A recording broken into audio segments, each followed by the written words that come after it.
अस्सलामुअलैकुम। वो इश्क जो ममनू ना रहा की बहुत ही मज़ेदार और स्पेशल से एपिसोड के साथ मैं आ चुकी हूँ। तो बिना वक्त ज़ाया किए चलते हैं किसकी तरफ, किस नंबर 32। Let's start. खूबसूरत सी सुबह के मुलायम लम्स बिखेरती चमकती किरणें कमरे की खुली खिड़की से अंदर झांक रही थी। चेहरों पर मोहब्बत भरे साथ की तमाज़त को छोड़कर ताजगी से मिली भली मालूम हो रही थी। वैसे आपको आउट ऑफ कंट्री क्या काम है, आप तो बस फ्लाइट्स के साथ जाते हैं। नाश्ते पर वो साथ जाने वाले थे। ईमान भी कॉलेज के लिए तैयार हो चुकी थी, जबकि साहिर की भी 2 घंटे तक फ़्लाइट थी। ईमान ने अपने तजस्सुस को ज़ुबान देते साथ बैग में बुक्स और नोट्स रखे। पर्सनल काम है, वापसी पर बताऊँगा। बाय द वे, यूनिफॉर्म में तुम छोटी सी बच्ची लगती हो। आज ईमान की फरमाइश पर साहिर ने ब्लैक पेन की हमरा एक्वा शर्ट पहनी थी। आईने के सामने अपने वजाहत है सरापे पर मसरूर और मगरूर निकाल डाले। वो पलटा तो बैग में बुक्स डालकर बंद की एक तरफ सरका कर रखती। ईमान उसकी बात पर शरारत से चहकी और वैसे बकिया बुक्स भी पर सरकार कर उठे। वो ठीक साहिर के सामने जा रुकी, सुनहरी आंखें हद से ज़्यादा गुफ्तगू करती साहिर जिब्रान खान के ध्यान को बिना किसी मशक्क़त के भटकाने लगी। इसकी बाजुओं के नरम हाले ने ईमान को हिसारा। वैसे एक मनपसंद अप्सरा का बहरूप बदल लेती है, जो दिल लुभाती है, सताती है, आजमाती है, लेकिन एट दी एंड हार जाती है। हाथ बढ़ाकर उसके खुले बाल समेट कर दोनों हाथों में टेल पोनी की सूरत बनाए। ईमान की चहक कर रबर बैंड पर कराने पर साहिर ने उसकी टाइट से पोनी बनाकर बगिया खुले कमर पर लहराते बालों में उंगलियां फेरते उसको दोनों पिछली तरफ से सिम कंधों से अपनी तरफ सरकाए गाल पर लब रखते बेहद होते वजाहत दी। तो ईमान ने गहरी नज़र में साहिर को समोया। मैं मिस करूँगी आपको, आपका बहुत सारा प्यार काफ़ी नहीं है।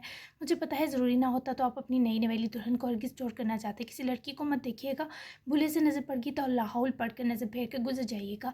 ईमान ने उसके चेहरे पर दोनों हाथों की उंगलियां मुलायमपन से फेरी, फिर जरा से सर के सेट बालों को छुआ गर्दन की तरफ हाथ बांधे, एन आंखों में आंखें डाले अपना और सिर्फ अपना पाबंद करती हुई वो मंजरों को पागल कर गई। मुकाबले इस खूबसूरत शख्स का दिल एक लम्हा धड़कना भूला।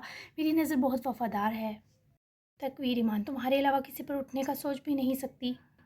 जब मेरी आंखों को उसके तमाम मनपसंद रंग तुम्हारी सूरत एक साथ मुयसर है तो मुझे दुनिया की दूसरी चमक से कोई लेना देना नहीं। तुम मेरे लिए जितनी शादी से पहले खास थी, इससे बहुत दर्जे अब प्यारी हो। मुश्किल से मिली उसकी बोलती आंखें देखकर ईमान की आंखें उसके चेहरे की इन इजहारात में शामिल हर नक्श का तवाफ कर रही थी और फिर साहिर के हाथों का लम्चे से संग और नक्श को छूता वहाँ दायमी सुकून रखती, बहार उतरती, फूल खिलाते। मुझे यकीन है फिर भी मैं आपको ऐसी ताकीदें सारी ज़िंदगी करूँगी। ईमान जो हूँ थोड़ी बिगड़ भी गई हूँ। वो मुकाबले की रोबदार महमूजात के बावजूद पुरएतमाद में साहिर की फतमंदाना मुस्कुराहट ईमान को अपने इर्द खतरे की घंटी सी महसूस हुई। तुम्हारा बिगड़ापन भी सर आंखों पर है, लेकिन इतना बिगड़ना जितना साहिर तुम्हें संभाल ले। मानी हिज लहजे में कहते साहिर ने उसकी गर्दन की हाथ लिपेटा। अंदाज में नरमी और मदहोशी थी, जबकि ईमान की बेताब धड़कन की धक धक का बढ़ता शोर साहिर के होंठों पर रसीली सी मुस्कान बखेर गया। हमेशा आपके बस में रहूँगी, फ़िक्र मत करें। ऐसी नसीहतें करते हैं तो दिल बहुत बुरी तरह धड़कता है। वह मीन मनाई तो धड़कनें बेतरतीब हो गई। सुनो, ईमान ने पहलू बदलने पर साहिर ने उसको ने दोबारा रूबरू किया कि कुछ कहना दूर सांस लेना तक रोके। वो उसके अपने चेहरे के करीब सरकाने पर थमी, दोनों हाथ साहिर की कमर की तरफ ले जाते टिकाए। तुम्हें मेरे अलावा किसी को मत देखना। साहिर के जुमले में शिद्दत घुली तो ईमान सारी घबराहट बुलाई मुस्कुराई। जिन मोहब्बत भरी नज़रों से मैं आपको देखती हूँ, बाहुदा कभी खुद को भी नहीं देखा। किसी और का तो सवाल भी पैदा नहीं होता। मुझे क्या पड़ी है किसी और को देखने की। यहाँ इस जगह आकर मैं दुनिया भूल जाती हूँ। आप ईमान की मुकम्मल बेहद खूबसूरत दुनिया है। इजहार की मनपसंद नवाजिश हुई इख्तिताम तक जज्बों मोहब्बत के गलबे से ईमान की पलकें बोझल हुई, जो कि साइने सरासमी की कैफियत में ईमान का झुका चेहरा थोड़ी पकड़े ऊपर उठाए। ईमान की सांसें बेतरतीब और धड़कन तेज हुई। इख्तियार उसके करीब सरकता गुस्ताखी का मर्तकब हो गया। ईमान ने उसके बख्शे वालहानापन को महसूस किए, जज्ब से मुंदी आंखें खोलकर अपनी खूबसूरत दुनिया को शौक होते देखा। जिसे मोहब्बत का सबसे हसीन पल था देर होंठों के गोशों में कैद करना पसंद था, तब तक जब तक तकवीर ईमान का दिल थम ना जाए। साहिर सब रोक देना चाहते हैं कि अब मेरी कायनात समेत। उसकी तरफ देखते निडाल पड़ती धड़कन पर होते सितम का तस्करा ही इतना जानलेवा कर गई कि साहिर ने इससे नजरें हटाए करीब सरकाते उसे गले में दमकती चेन के पास ही होंठ सहलाते खुद को पुरसुकून करते उसकी कमर पर लहराते बालों की लटें जकड़े खुशबू इनहेल की और उस बीच वो दिल बनी धड़कती रही। ददिया को ड्रॉप किया, मैं सीधा एयरपोर्ट निकल जाऊंगा। अपना ख्याल रखना और बहुत सा मिस करना मुझे। गले लगाकर उसकी बहुत सारी खुशबू में समेटे दोनों एक साथ कमरे से निकले। जहाँ बक साहिबा मुनीरा और जहाँ तीनों ने दोनों का सदका उतारा, वहीं लीजा और हादी तो जयान के साथ स्कूल निकल गए। जबकि एदा को खुद आइस यूनिट ड्रॉप करने गया। एदा लाइट पीच कलर के जोड़े में दमक रही थी, ऊपर से अब उसकी गहरी दिलकश आंखों में आइस की मोहब्बत और सौंपे मान की इजाफी चमक थी। हो जाओ तो मुझे कॉल करना, मैं पिक कर लूँगा। आइस ने गाड़ी पार्किंग में रोकी और एदा का मुलायम हाथ पकड़े, चूमे नरमी से उसकी मुस्कुराती आंखों में झांक के बोला, इसके अलावा कॉल करके आपको तंग करना चाहूँ तो। एदा का चेहरा किसी शरारत का तर्जुमा था। आइस ने उसकी तरफ बेकरारी से झुकना चाहा, मगर एदा फौरी उसके सीने पर हथेली लगाए मसूफ को रोक गई। जहे नसीब इश्कम, तुम्हारा तंग करना खुश नसीबी है। इतनी प्यारी लग रही हो, नज़र ना लगवा लेना। माशाल्लाह, चश्मे बदूर मेरे दिल की धड़कन अल्लाह के अमान में दिया। आइस की मोहब्बत भरी नरम सी गाल पर पेश रफ्त एदा की खूबसूरती में हया के रंग मिलाकर और हसीन कर गई। इससे पहले आप आउट ऑफ कंट्रोल हों। Have a good day mister husband, bye. Eda ने प्यार से उसके सर के बाल बिखेरे और हंसती चहकती अपना बैग लिए घबराई मुस्कुराई सी गाड़ी से निकली, जिस पर कितने ही लम्हे आए से उसकी खुशी और चहक देखता मुस्कुराता ही चला गया। काश तुम मुझे पहले इस कमी का बता देती तो मैं अपनी और तुम्हारी ज़िंदगी की इतने अच्छे साल ज़ाया होने ना देता। तुम मुस्कुराती रहो, आए सालम जीता रहेगा। ओझल होने के बावजूद आइस की मोहब्बती से दीवाना वार सोचती रही। वहीं आइस फैक्ट्री ऑफिस पहुंचा तो बाबा और जहान अंकल किसी अहम मीटिंग में थे, तो आइस अपना फ़ोन लिए अपने कैबिन में ही चला आया। अनान को कॉल मिलाई थी, चूँकि साहिर भगत साहिबा को ड्रॉप करने गया था, तो जहान खुद ईमान को कॉलेज ड्रॉप करने गए, तो अशफा को भी पिक कर लिया। 10 बजे तक अनान भी हॉस्पिटल आ गया, कुछ पेशेंट्स को डील किए। वो बाहर लान में ही अपने वार्ड के एक बुजुर्ग अंकल से उनकी सेहत के बारे में दिली से हम गिलाम था। जब आइस की कॉल पर इनसे माजरत करता लान के किनारे की जानब चलाया। कैसे हो नाना? आइस ने रोलिंग चेस्ट संभालते ही बरादराना नरमी से मुहातिब किया। ठीक हूँ, लिया दिया सा जवाब। और आइस की तो को भी इसी किस्म की सदमहरी की थी। जिस आदमी ने गुबैंजो से वीडियो हटाई वो मेरा जानने वाला निकल आया है। इसने वीडियो ज़ाया कर दिया। अब तुम इस जोए को आज़ाद कर दो, वापस भिजवाओ। ये दुश्मनी यहीं ख़त्म हो, यही बेहतर है। इससे पहले वो फरजाम ज़ाया किसी कुत्तेपन पर उतरे। खान ने बाकी तो कुछ ना सुना, बस पहले जुमले पे उसके ज़ाब थकन से भर गए। क्या मतलब है इस बात का लाला? वो आपका जानने वाला कैसे निकला? और क्या वही आदमी है जिसने जोए को भी बचाया? कहीं जोए का आशिक तो नहीं था वो? वीडियो इसने जोए को देनी हो और आपको झूठ बोला के डिलीट कर दिए। नान को किसी सूरत इस सब पर यकीन आया। इस तो उसकी कहा बनाई कहानी पर सर पैर घुमा। ऐसा कोई बात नहीं है, मेरे जानने वाले ने तुम्हारी मदद की, कर से किया। ये सब वीडियो हथियाना और जोए को बचाना एक ही रात हुआ, 1 माह पहले। अब तुम बाल की खाल उखाड़ने के बजाय नॉर्मल होकर ये फजूल की टेंशन क्रिएट करना बंद करो। अशफा को अलग थलग रखने के बजाय वापस आलम हाउस लाओ, ताकि एक मुस्कुराते माहौल में वो भी खुश रहे और तुम्हारा दिमाग भी लाइन पर आए। आइस की बरहमी उसकी आवाज़ में वाज़ेह उतरी, जबकि जबड़े भेजते अनान ने दिक्कत से सांस से खींची। मैं अशफा को जब दिल करेगा ले आऊँगा। बाकी इन्फॉर्मेशन के लिए शुक्रिया। जोए के बाप से एक इन्फॉर्मेशन निकलवानी है, वो आले इसी दिन जोए को चलता कर दूंगा। अनान के स्पॉट लहजे पर आइस फिक्रमंद हुआ। ऐसी इन्फॉर्मेशन आइस ने अपनी परेशानी पर काबू पाते फौरी पूछा। अनान की आंखों में नरमी सी उतर आई। आप किसी जाने वाले का नाम पता लगवाने पर लगाया है? फरजाम साया को आप तो बताएंगे नहीं, मुझे खुद ही पता लगवाना होगा। अनान के तंजिया लहजे पर आइस के माथे पर बल पड़े। जब कहा है वीडियो डिलीट होगी तो उस बंदे को तलाश करके क्या तमाही इम्तियाज़ देने का इरादा है? नेकी करने वाले तशहीद पसंद नहीं करते हो, कुछ चीज़ें पर्दे में ही खूबसूरत रहती हैं। इसे मना करो और भिजवा दो जोए को, इससे पहले वो तुम्हारे और अशफा के लिए मुसीबत बने। आइस की बरहमी पर अनान का तजस्सुस और जिद बढ़ गया। अब तो हर मुमकिन इस बंदे तक पहुंचना चाहता था। हाँ, इस आदमी को अनान अपना दोस्त बनाना चाहता है। दुश्मन तो मेरे अपने घर वाले भी हैं मेरे। मैं भी चाहता हूँ एक दोस्त ऐसा भी हो मेरे पास जिसके हलूस पर शक की गुंजाइश ना रहे। अल्लाह हाफिज़। अनान की बात आइस को पथरा कर रख गई। वो ऐसा सुन कर गया कि आइस से कुछ कह ही ना सका। हाँ, नान ने फ़ोन बंद किया। वहीं फरजाम की कॉल पर नान की आंखों में चमक उतरी। Yes Farzam, what happened? हाँ फरजाम, क्या हुआ? नान ने खुरदरेपन से इस्तफसार किया। I am very close to this man's address but I want you to come here with Joey. Give me my daughter with one hand and take that man with the other. मैं इस आदमी के पते के बहुत करीब पहुँच चुका हूँ, लेकिन मैं चाहता हूँ तुम जोए के साथ यहाँ हो। एक हाथ से मुझे मेरी बेटी दो और दूसरे हाथ से वो आदमी लो। फरजाम की शैतानियत के बरक्स उसकी इतनी दोस्ताना डील नान इब्राहिम को हरगिज़ हजम ना हुई। Did you see idiot written on my forehead? Keep this dirty deal to your self.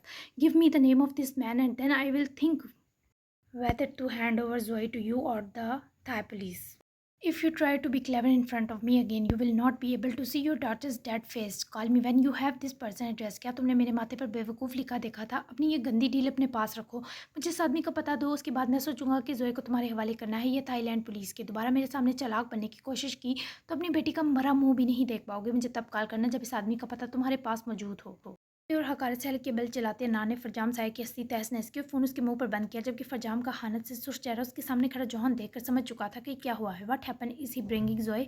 क्या हुआ? क्या वो जोए को लेकर आ रहा है? जॉन ने ज़रा कदम फरजाम की तरफ बढ़ाया। उसका चेहरा नफरत चिलका रहा था। Number 1 bastard, we have to find this man John, otherwise my daughter will die. You put your people to work because the details inside the bureau cannot be revealed. Whatever you do, John को एक number का हरामी है। हमें इस आदमी को ढूंढना ही होगा जॉन, वरना मेरी बेटी मर जाएगी। तुम अपने लोग लगाओ इस काम पर, क्योंकि ब्यूरो के अंदर तफसीलात मैं नहीं निकलवा सकता। कुछ भी करो जॉन, जाओ। फरजाम के महदोश हुक्म पर जॉन के नाक के नथने जिस हकारत रुक गए, इससे पुलिस सी मुँह के संग वो अपने लोगों को इशारा की बेफरी मोतुन मौज बना बंगले से निकल गया। इधर स्टाफ रूम में आई तो आगे तमाम फीमेल्स टीचर ने एक साथ हुटिंग किया, सरप्राइज़ किया, जबकि इतना गैर मुतवक्का था कि इधर दरवाजे में आते ही डर कर चौंकी और साथ ही सबके मुस्कुरा कर तालियां बजाने पर हंस पड़ी। शादी की बहुत मुबारक हो अदा, हमेशा खुश रहो। सबसे पहले साथी लेक्चरर आयशा आगे बढ़ी और घबराई सीधा को गले लगाया, जबकि वो अपनी खुशी को छुपाती सबको शुक्रिया अदा करती मुस्कुराती। ना सिर्फ सबने इसे सरप्राइज़ किया बल्कि खूबसूरत सा केक भी अदा से कटवाया। ज़िंदगी खूबसूरत होने के बाद उसके दिन भी खूबसूरत हो रहे थे। क्लास में तो सब स्टूडेंट्स ने भी खड़े होकर हुटिंग करते हुए को सरप्राइज़ किया। थैंक यू सो मच आप सबका। आज तो टीचर्स के साथ आप सब भी बाजी लेकर वाकई सरप्राइज़ हो गई मैं। इधर सबकी फेवरेट टीचर थी, तभी सबने उसकी ज़िंदगी के सफ़र को ढेरों प्यार से खुशामदीद कहा। आलिया, आप अभी तक लीव पर नहीं गई मेरी प्यारी, आपको अब बेड रेस्ट करना है। कुछ दिन में आपका बेबी दुनिया में आने वाला है। सबके सरप्राइज़ का शुक्रिया अदा करते हिदा ने आज का लेक्चर शुरू किया, मगर इसी लम्हे हिदा के लिए जूस लाती यूनी की केयर टेकर क्लासरूम में आई, जिनका आखिरी मार्च चल रहा था। आलिया ने ग्लास मेज़ पर रखा मगर इसे ठीक से चल ना पाता महसूस किया था। खुद उनकी तरफ बढ़ी और हाथ पकड़कर क्लासरूम से बाहर लाए। नरमी से मुखातिब हुई, राज नहीं करते हम लोग अदा बाजी, न ज़िंदगी ने कभी आराम और सुकून की शक्ल देखने दी। आलिया की हालत कुछ अच्छी ना थी, तभी अदा को उसकी दर्द व अलम में गूंदी बात मज़ीद गमज़दा कर गई। ऐसा नहीं कहते आलिया, ये जो आपकी कोख में है भला इससे बड़ा चैन और सुकून होगा कहीं। मेरी मानी तो अब छुट्टी ले लें, अगर पैसों की ज़रूरत है तो मैं हूं ना, बहन समझे मुझे। एदा ने प्यार से उनके बिखरे बाल सवारे। हालत एक तो ख़राब थी, ऊपर से वो औरत बिल्कुल निढाल नज़र आ रही थी। आप नहीं समझेगी एदा बाजी, ये जो मेरी कोख में है यही तो मेरी मौत है। आलिया की दर्दनाक बात एदा का दिल काट गई। क्लास आप लोग असाइनमेंट मुकम्मल करें, मैं थोड़ी देर तक आपको ज्वाइन करती हूँ। कोई भी क्यों हो तो इसे नोटबुक पर लिख लें, न्यूमेरिकल के हवाले से हम बारी बारी से डिस्कस करते हैं। एदा ने रूम में आते सब स्टूडेंट को नरमी से मुखातिब किया, वापस बाहर निकली। आलिया का हाथ पकड़े स्टाफ रूम की तरफ बढ़ी, जहाँ फिलहाल कोई टीचर ना थी। इधर बैठे और बताएं, ऐसी जालिमाना और दर्दनाक बात क्यों की है आपने? बच्चे तो ज़िंदगी है, फिर आप हिचकिचाएं मत, मुझे बताएं, हो सकता है मैं आपके दिल का दर्द कम कर सकूं। एदा ने इतने प्यार से इस निढाल औरत को दिलासा दिया कि वो भी फूट फूट कर रो पड़ी। ईदा ने कुछ देरी से अपने साथ लगाए रोने दिया ताकि आलिया के दिल का बोझ हल्का हो। पानी पिए और हौसला करके बताएं, क्या दुख आपको खा रहा है? ईदा ने वही मेज़ पर रखा पानी का गिलास उठाया, आलिया के होंठों से लगाया, जिसने बस चंद घूंट ही भरे और रुका। मेरे शौहर को नशे की बहुत बुरी लत लगी है दबाजी, में जो कुछ कमाती हूँ नशे में उड़ा देता है। हम भले झुग्गियों वाले थे पर मेरे बाबा का अपना कबाड़खाना था, बहुत अच्छा कमाते थे। 16 तोले जेवर डाला मुझे, जिसे वो बदबख्त मेरा नशेई शौहर एक एक ज़रा करके बेच कर खा गया। 2 बेटियां हैं मेरी पहले भी, आप जानती हैं इन दो की ज़िंदगी तो मैंने डाल बनकर बचा ली। तब मुझ में हिम्मत थी, लेकिन अब इसने धमकी दी है कि अगर बेटा ना हो तो मार देगा। मुझे कल ही डॉक्टरनी ने बेटी होने का बताया। अब यही सोच रही हूँ इस समेत खुद भी मर जाऊँ या इसे पैदा करके जहर पी लूँ। आलिया ने रो रो कर जो दर्द बांटा वो ईदा की आंखें भी सुर्ख कर गया। और मेरी प्यारी बहन रो मत, कैसा जालिम इंसान है, बेटियों जैसी रहमत से सफाकी से मुंह मोड़ता है। मत रोएं, आप इस बच्ची को जन्म दें और ऐसा उल्टा सीधा सोचने की ज़रूरत नहीं, अल्लाह ने चाहा तो आपको बेटा भी होगा। ईदा की तसल्ली इस वक्त इस औरत पे क्या असर रखती जो सर तप पैरावले जैसी दुख रही थी। नहीं बाजी, अब मेरे शौहर को नहीं जाती, दूसरी बेटी को भी कई बार वो मारने की कोशिश कर चुका है। ये तो मैंने इन दो को अपनी दोस्त की निगरानी में उसके अंदर से डाल दिया तभी बच गई, लेकिन ये मासूम नहीं बचेगी क्यों, वो दरिंदा पहले ही कब्र खुदवा चुका है। आलिया का दर्द ईदा का दिल फाड़ गया, अपनी आंख से टपकता आंसू रख रहे। इसने आलिया के आंसू पूंजे। ठीक है तो आप इस बच्ची को जन्म देकर मुझे दे देना, मैं पाल लूंगी इससे, लेकिन यूँ मरने नहीं दूंगी। मैं वादा करती हूँ आपकी बेटी को कभी रोने भी नहीं दूंगी। ईदा ने ये सब बिना सोचे कहा, शायद ये उसके अंदर की तड़पती ममता ने करवाया, वरना वो आयत से पूछे बिना सांस भी नहीं लेना चाहती थी। आलिया की आंखें आंसुओं से हाली हुई। क्या अब सच में मेरी बेटी को पालेंगी ईदा बाजी? मगर आपकी तो भी शादी हुई है, मेरी वजह से आपके ससुराल में मसाइल ना हो जाएं। ऐसे तो ना आपसे सुकून से रहेंगी ना मैं। आलिया के आंसू फिर से बहने लगे। मुझे 2 मिनट दें, बस यहीं बैठे आप। ईदा ने इसे कोई जवाब न दिया, अपना फ़ोन लिए उठकर आयस को कॉल मिलाती कोने में आई। आयस मीटिंग में था मगर ईदा की कॉल इसने सबसे माजरत करके कॉन्फ्रेंस रूम से बाहर आते ही पिक की। ईदा ने फ़ोन लगते ही इसे तमाम मामला बताया तो एक लम्हा आयस भी कुछ बोल ना सका। प्लीज़ आयस, मुझे ये करने की इजाज़त दें। ईदा की तड़पती हुई मिन्नत पर आयस ने जान वारते अंदाज में हथियार फेंके। इजाज़त है लेकिन ध्यान से, नशई है वो, पता करवाता हूँ कौन है इतना सफाक बाप। और तुम रोना रोना बंद करो मदर ट्रेसा। आयस ने दानिस्ता से छेड़ा, जिस पर वो भीगी आंखों से ही मुस्कुरा उठी। था पलट कर रोती हुई आलिया के पास दोबारा बैठी, उसका हाथ अपने हाथ में लिया। आपने मुझसे इतना बड़ा सीक्रेट शेयर किया तो मैं भी कर देती हूँ। एक हादसे की वजह से मैं माँ बनने की कुव्वत खो बैठी थी, लेकिन ये बच्ची मेरे लिए उम्मीद की किरण होगी। आप सोच लें कि वो कितनी खूबसूरत ज़िंदगी जिएगी। तो एक औरत की महरूमी है तुम करेगी, रहनुमा बनेगी। अगर आपका दिल मान गया तो मैं आपकी इस खुशी में शरीक होने के लिए दिलो जान से राज़ी हूँ। ईदा को वो औरत मशकूर नज़रों से न सिर्फ देखे रोई, बल्कि ईदा के हाथ पकड़े अकीदत से चूमे। ईदा बाजी, अल्लाह आपको इस नेकी के बदले अपनी औलाद दे। हर सांस के साथ मैं इस मुआवजे की दुआ करूँगी। बहुत शुक्रिया बाजी, आपका एहसान सारी ज़िंदगी नहीं भूलूंगी। मैंने उसका नाम अनुष्य सोच रखा है, लेकिन अगर आपको कोई और पसंद हो आप वही रख लेना। आलिया का बस चलता तो ईदा के इस एहसान के बदले जान दे देती, जबकि इस औरत की मेहरबान सिफती अपनी औलाद के बाद अपने पसंद के नाम से भी दस्तबरदारी तक ईदा ने नरमी से उसको गले लगाया। वो अनुष्य ही बनकर दुनिया में आएगी, बहुत प्यारा नाम है। अब आप कल से यूँ ही नहीं आएंगी, बल्कि मैं किसी के हाथ आपकी ज़रूरत की हर चीज़ आपके घर भिजवा दूँगी। और जब हॉस्पिटल जाना हो आप मुझे कॉल कर देना। मेरी दुआ है अल्लाह आपको जल्द औलाद नरीना अता करें ताकि आपके दुख खत्म हो। अब रोना नहीं बल्कि मुस्कुराकर अनुष्य को शामदीद करना है। ईदा के प्यार से समझाने पर वो फौरी मुस्कुराकर अपने सारे आंसू रगड़ गई, लेकिन उसकी मशकूर आंखें अब भी ईदा के सामने झुकी हुई थी। ईदा ने नरमी से उसके हाथ की पूँछ सहलाई और नर्म शफीक नज़रों से देखते मज़ीद हौसला दिया।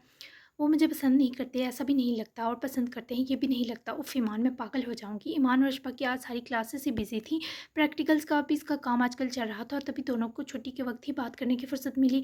जहाँ ने ईमान को मैसेज कर दिया था वो इन्हें कुछ देर तक पिक कर लेंगे। वेटिंग एरिया में बैठे अशफा ने अपना सर ईमान के कंधे पर रखे दुहाई दी, कई साल इस नमूने ने हमारे दिमाग की लस्सी की है, अब तू भुगत बच्चा। तुझे ही शौक था ना नान की बीवी बनने का, मेरी जान कश्तियाँ जला दे अगर कुछ पाना है तो। अभी 2 दिन हुए तेरी बस करवा दी इस लंगूर ने। ईमान ने उसकी काल तबकते आग आगे की लंबी मुसाफत पर ध्यान करवाया तो अशफा ने फौरी उसके कंधे से सर उठाए हरासा नज़रों से ईमान को देखा। नज़रें फौरी रहम तलब हुई। ईमान, मैं आगे ही डरी हूँ और तू और डरा। वापस जाने का सोच कर फिर से कुछ हो रहा है। आज मैं तेरे और पापा के साथ घर न चली जाऊँ। उनके पास मेरे रूम की चाबी भी है कि अब प्राइवेसी रह गई। उल्टा लौटी हुई नींद भी कोमे में चली जाएगी। अशफा के सफ़ेद पड़ते चेहरे को देखती ईमान मुस्कुराई भी और पकड़ कर इसे दबोचा। आज वापस जाओ, रात रूम बंद करके आगे कोई भारी चीज़ घसीट कर लेना। प्लान कामयाब हुआ तो ठीक, नहीं तो कल हम साथ कर चलेंगे। शेरनी बन मेरी जान, गिद्दड़ बना दे इस लंगूर को। चल अब मुस्कुरा दे, जहान अंकल आ गए हैं, मैसेज आया उनका। ईमान ने हिम्मत दिलाने पर अशफा की आंखें चमकी। दोनों मुस्कुरा कर साथ ही कॉलेज से निकली तो जहां साहब दोनों लाडलियों को पिक करने पहुंचे हुए थे। आप दोनों मुझे ड्रॉप करें तो प्लीज़ थोड़ी देर रुकिएगा। अशमा ने बाबा और ईमान दोनों को इतने मान से कहा कि वो रद्द ना कर सके। 4 तक जहां ने गाड़ी फार्म हाउस के गेट से एंटर की। अशबा और ईमान बाहर निकली तो जहां साहब भी कार डोर ओपन करते अपने पुरवकार रोब सरापे के हमरा चार सू तायराना निगाहें डालते बाहर निकल आए। अशबू, रहने देते हैं, वो घर ही है, उसकी गाड़ी खड़ी है। कुछ कह दिया तो सुन बैठेगा, है ना जहान अंकल। ईमान ने मामला फहमी का मुजाहरा किया तो जहान में मुत्तफिक थे, मगर अशफा का दिल तो तोड़ना दोनों को अच्छा ना लगा। प्लीज़ एक एक कप चाय पर ही रुक जाए, मुझे भी फील हो कि मैके वाले मुझसे मिलने आए हैं। प्लीज़ बाबा। अशफा ने डिबडिबाई आंखों से जहान के सीने लगे कहा तो ईमान मुस्कुराती। ओके मेरा बच्चा, चलो। ईमान जहान ने प्यार से इकरार किया तो तीनों साथ ही अंदर फार्म हाउस की तरफ बढ़े। हाजिरा इस वक्त कर रही थी क्योंकि अनान ने ही इसे टेरेस और लान की सफाई के लिए बुलवाया था। आए दिन आती बारिश हवाओं के सबब गर्द बहुत जल्द फैल जाती थी। ओह सही नसीब, बड़े बड़े लोग आए हैं, कैसे हैं आप। अनान जो लान ही की निगरानी में सफाई करवा रहा था, ईमान, अशबा और जहान हान को देखते चहकती लपकती मगर तंजिया मुस्कुराहट उछालता इन तीनों की तरफ ही चला आया। हुलिये से लग रहा था मौसूफ कुछ देर पहले ही नहा कर आए हैं। सर के बालों में नमी और चेहरे पर इजाफी तरोताज़गी विराजमान थी। ठीक हूँ, तुम कैसे हो। शादी भले नॉर्मल तरीके से नहीं हुई लेकिन कम से कम अब रस्म और रवायात का पास रखो बरहुरदार। ये क्या अकेली कटिया बसा ली है, सबके साथ आ जाओ। जहान उसके हाथ बढ़ाने को अक्सर इग्नोर करते पकड़ कर जैसे गले लगाकर शिकवा कर गए। दिल के अंदर उठती आग पर जनाब मुश्किल काबू पा सके। हालांकि जहान का दिल तो एक खींच कर लगाने का था। मुझे लोगों में बसना कुछ खास पसंद नहीं रहा जहान अंकल, और बहैसियत मेरी बीवी अब अशफा को भी मेरे मिजाज में डलना होगा। जैसे आपके होनहार बेटे ने ईमान को अपने मिजाज में ऐसे डाला कि अब तक हमारे दिमाग की चोलें हिली हैं, है ना ईमान। अनान का स्पॉट लबोलहजा सबको ही नागवार गुजरा, लेकिन हास गुस्सा ईमान को आया। मुझसे बात ही ना करो तुम। ईमान ने मुंह बसोड़ते नज़र फेरी। क्यों, शोहर ने इतनी पाबंदियां लगा दी हैं कि बात भी नहीं कर सकती। अनान के तंज पर जहाँ ईमान को तप चढ़ी, वहीं जहां ने अपना बारी हाथ बिगड़े नवाबजादे के कंधे पर रखते जकड़ कर जिस तरह अपनी तरफ मोड़ा। ईमान और अशबा दोनों घबराई कि कहीं ये बंदा एक चपेड़ और न खा बैठे। ये तौर तरीके बदल लो बच्चे, क्योंकि जहान अपनी करनी पर आया तो चीखें निकलेंगी तुम्हारी। ये तुम्हारी दोस्त मेरी बहू भी है। ऐसे तंज करने से गुरेज करो जिनके नताज तुम्हारी नाजुक जान बर्दाश्त ना कर सके। चलो ईमान, चलते हैं। अशपू मेरी जान, अपना ख्याल रखना। ईमान का तो अपना दिल चाह कुछ उठाकर उसके सर में मारते। फौरी जहान अंकल के कहने पर वह ताप बनी नज़र अनान पर डाले उनके साथ ही पलट गई, जबकि अनान ने जबर के मारे हाथ को मुट्ठी की सूरत कसते अपने उमड़ते जलाल को काबू किया। अशपा ने सद नज़रें इस शख्स पर डाली। उससे पहले वो इसे मुहातिब करना भी ज़रूरी ना समझती। पास से गुजरते अनान ने उसकी कलाई जकड़ते घसीट कर अपने रूबरू किया। क्या तुम्हारा भाई मुझसे सारी की सारी मान छीन लेगा? कैसे कर सकता है वो? मेरा ही नुकसान करके कह गई है कि मुझसे बात भी नहीं करेगी। ये किस किस्म की सफाकियत है? बोलो अशबा, तुम बताओ, क्या ये नाइंसाफ़ी नहीं? अशबा को उसकी आंखों में हलकोरे लेती अजियत इस कदर चुभी कि सर्द महरी अफसोस बन गई। नहीं, इंसाफ है। दूसरों के रवैये बड़े चुभते हैं। अपने पर गौर किया है कि लफ्ज़ों के अंगारे बनाकर कैसे लम्हों में दिल को दाग देते हैं। जीने दे उन्हें प्लीज़। अब ईमान आपकी नहीं हो सकती, दोस्त बनेंगे जिस दिन पहले जैसी वो भी पहले जैसी हो जाएगी। और तंज के तीर बरसाकर आप उसकी नज़र में खुद को रहा साहब भी गिरा रहे हैं। अशफा ने लड़ने के बजाय इसे नरमी से कायल किया, जो इस वक्त कुछ समझना चाहता ही नहीं था। क्या तुम्हारी नज़र में भी गिरा हुआ शख्स हूँ? अशफा को उसके सवाल की तवक्को न थी, तभी तो कुछ लम्हे चुप सी हो गई, जैसे कोई बहुत बासर लफ्ज़ ढूंढ रही हो। नहीं, ऐसा कुछ नहीं है, छोड़े, मुझे चेंज करना है। अशफा ने उसकी गिरफ्त से कलाई छुड़ाते फरार चाहा। जलन हो रही है तुम्हें? अनान के सवाल पर अशफा सदमे की कैफियत से सिकुड़ी। मुझे क्यों होगी जलन, और किससे? अशफा को लगा उसका दिमाग फिर गया है। ईमान से होनी चाहिए ना जलन। तुम्हारा काम है इससे दोस्ती तोड़ दो। कहो इसे कि इसने अनान इब्राहिम को तकलीफ़ दी, उसकी सज़ा दो इसे। अनान की सफाकियत तकते अशफा ने गुस्से से इसे परे धकेला। इनफ अनान, मुझे तंग मत करें कि कोई ईंट उठाकर आपके सर में मार दूं। अशफा मर सकती है पर ईमान से जल नहीं सकती। जाकर अपने दिमाग का इलाज करवाएं। अपने पेशेंट्स को भी पागल ही करते होंगे ऐसी वहशी बातों से। अशफा ने बड़बड़ाते अपना गुस्सा निकाला और पैर पटके घर की तरफ बढ़ी, जबकि अनान की आंखों में तैरती नफरत का बस न चल रहा था। वो पूरे अनान के वजूद की चीथड़ उड़ा देती। इससे ईमान साहिर के पास देखनी मुहाल हो रही थी। ईमान एक तो साहिर के जाने पर उदास थी कि मुनीरा जहान की कंपनी भी पुरसुकून न कर सकी, ऊपर से अनान से हुई मुलाकात अलग दुख दे रही थी। कुछ देर वो लान में टहलती रही और फिर रूम में आ गई, थक हार कर काउच पर बैठे कुशन गोद में दबोचे, गर्दन घुमाकर मेज़ पर रखा, फ़ोन उठाया। Sahir, call me please. उदास आंखें हुई, मगर इसी लम्हे साहिर की कालीन सुनहरी आंखों की बुझते दी वापस जला गई।